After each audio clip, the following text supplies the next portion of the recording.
Hash the economics of billionaire doomsday bunkers deep beneath your feet. The ultra-rich are building another world, a world for when this one ends. And the price tag? More than you could imagine. Right now, somewhere in Kansas there's a missile silo, abandoned, cold. Or at least, that's what it looks like from above. Below ground, it's a 15-story luxury apartment complex. Swimming pools, movie theaters, rock climbing walls. This is Survival Condo, and units start at $3 million. $3 million. The developer, Larry Hall, bought the silo for $300,000. He spent $20 million converting it. He sold out, twice. Because to billionaires, the apocalypse isn't a question of if, it's when. And they're not just buying bunkers. They're buying insurance against the collapse of civilization itself. Let's talk about what's really down there. The Survival Condo goes down 200 feet. The walls are 9 feet thick. Reinforced concrete designed to withstand a nuclear blast. Every unit has luxury finishes, hardwood floors, designer kitchens, full bathrooms. You could forget you're underground. That's the point. But the real engineering marvel? The life support systems. These places are designed to keep you alive for 5 years, minimum. Completely sealed off from the outside world. Start with air. Because if there's a nuclear event or biological attack, the air outside will kill you. Military-grade filtration systems, NBC rated, nuclear, biological, chemical. The filters remove particles down to 0.01 microns. That's smaller than most viruses. The system cycles air continuously, pressurizes the bunker, creates positive pressure so contaminated air can't seep in. Each filter costs $15,000. They need replacing every few years. The Survival Condo has redundant systems, backups for the backups. In New Zealand, the bunkers go even further. Rising S Company builds custom shelters there. Their premium model, the Aristocrat, has medical-grade air purification, HEPA filters, UV sterilization, carbon scrubbing.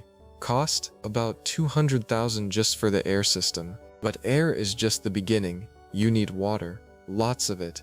Most luxury bunkers have 50,000-gallon reserve tanks. Some collect and recycle every drop of water used inside. Gray water recycling, black water treatment. The same systems used on submarines. Advanced filtration brings it back to drinking quality, over and over again. The water systems alone cost $500,000. Then there's food. The Survival Condo has a hydroponic farm, tilapia fish tanks, LED grow lights running on timers, fresh vegetables, fresh fish, sustainable protein. They can produce 75% of the food needed for 75 people for 5 years. The installation cost? $3 million. But most owners don't trust just growing food. They stockpile, freeze-dried meals, military MREs, rice, beans, powdered milk. Enough calories for every resident, for years. One family's food stockpile can cost $200,000. Now let's talk about power, because without electricity, everything dies. The air system, the water, the food production. Diesel generators are standard, big ones, industrial grade. The Survival Condo has 2. Each one costs $300,000. They store 50,000 gallons of diesel fuel. That's 5 years of continuous power. But diesel expires, it degrades, so they add stabilizers and cycle the supply. Some bunkers use natural gas, others have geothermal systems. The most advanced facilities have solar farms on the surface, with massive battery arrays underground. Tesla Powerwalls, dozens of them. One bunker in Texas has 80 Powerwalls. That's $4 million in batteries alone. All this infrastructure needs maintenance, expertise, constant monitoring.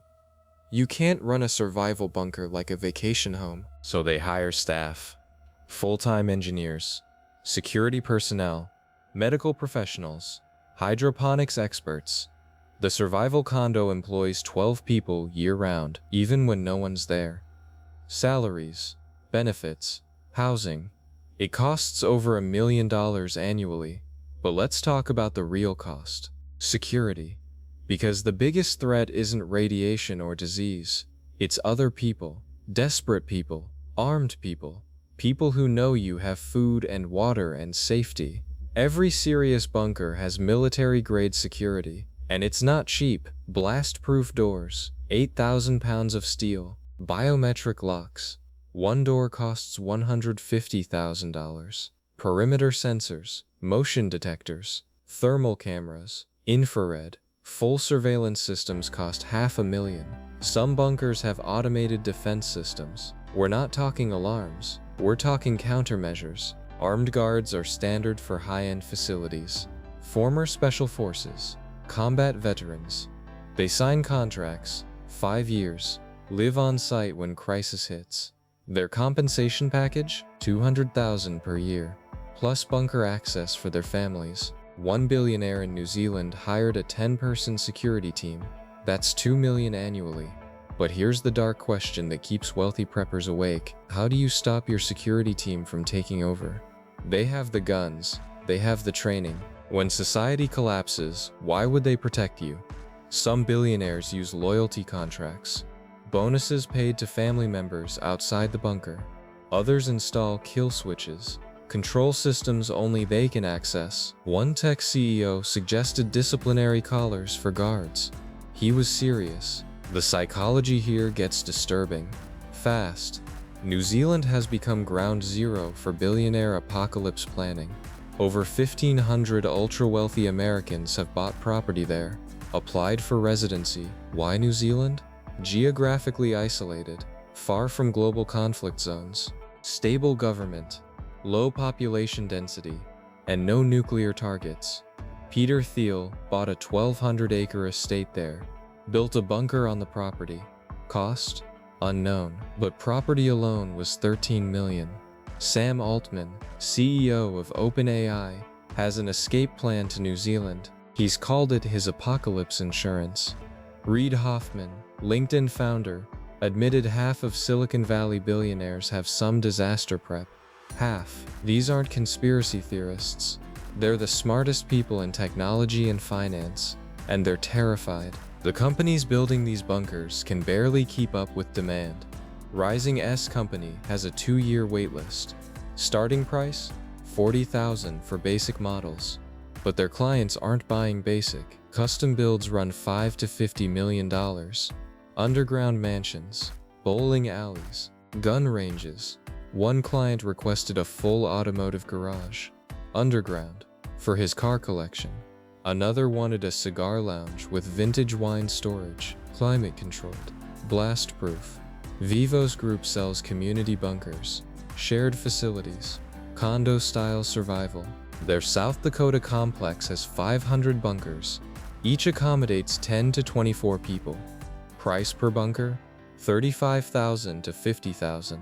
It sounds reasonable until you factor in annual fees, maintenance, security, food stockpiles, medical supplies. That's $15,000 per year. Minimum. Over 20 years, you're paying $300,000 per family. In Europe, there's Vivos Europa 1, a Cold War munition storage facility in Germany. It has 76 separate bunkers. Each one is 25,000 square feet. These aren't shelters. They're underground estates. Price? €2 million and up. The psychology behind all this spending is fascinating. These billionaires built empires on optimism, innovation, disrupting systems. But privately? They're convinced those systems will fail. They've seen economic fragility, political instability, climate data, pandemic response. They know how close we are to breakdown, and unlike regular people, they have the money to do something about it.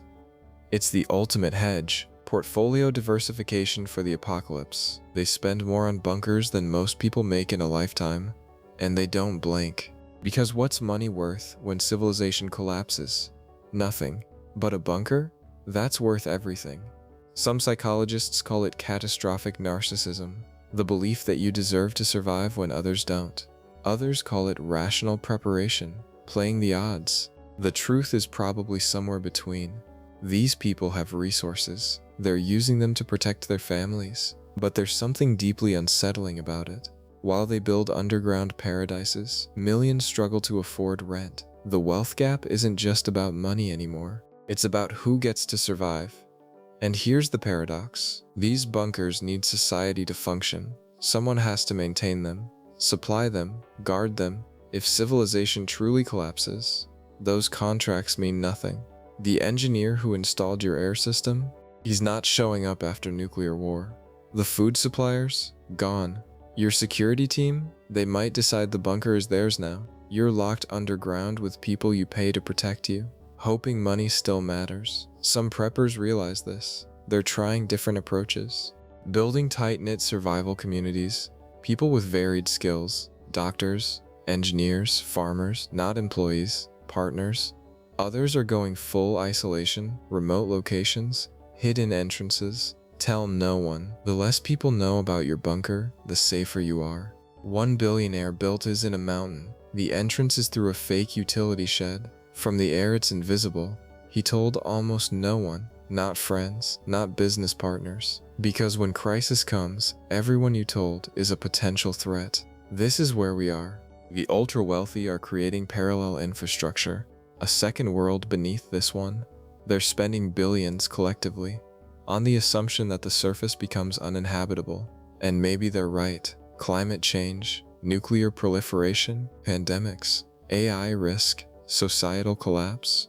The threats are real, but the solution they've chosen isn't saving the world. It's abandoning it. It's saying, we can't fix this, so we'll hide from it, and we'll let everyone else burn. The economics are staggering. 5 million for a bunker, 1 million annually for operations. Over 20 years? $25 million. To survive. Alone. Underground. That money could transform communities, fund research, build resilience. Instead, it buys isolation. And here's the final, darkest truth. These bunkers probably won't work. 5 years underground sounds good. But then what? You emerge to a dead world? Radioactive wasteland? Collapsed ecosystem? With no supply chains, no medical infrastructure, no society. You've delayed death, not prevented it, unless you believe you can rebuild civilization from your bunker, with your hired guards and freeze-dried food. Good luck. The billionaire bunker boom isn't about survival, it's about control. Control over fear, control over an uncertain future, control when everything else feels uncontrollable. It's a very expensive security blanket, and business is booming. Because if there's one thing humans fear more than death, it's being unprepared when death comes. The ultra-rich are simply doing what they've always done, buying their way out of problems, even problems that affect everyone, especially those problems. Deep beneath Kansas and New Zealand and Germany and Texas, they're waiting, in their luxury bunkers with filtered air and hydroponic gardens, waiting for the world above to end, hoping they're wrong, but preparing like they're right. And the rest of us? We're up here, on the surface, without blast-proof doors or 5-year food supplies. Just hoping those billionaires are wrong. Because if they're not, we'll find out together.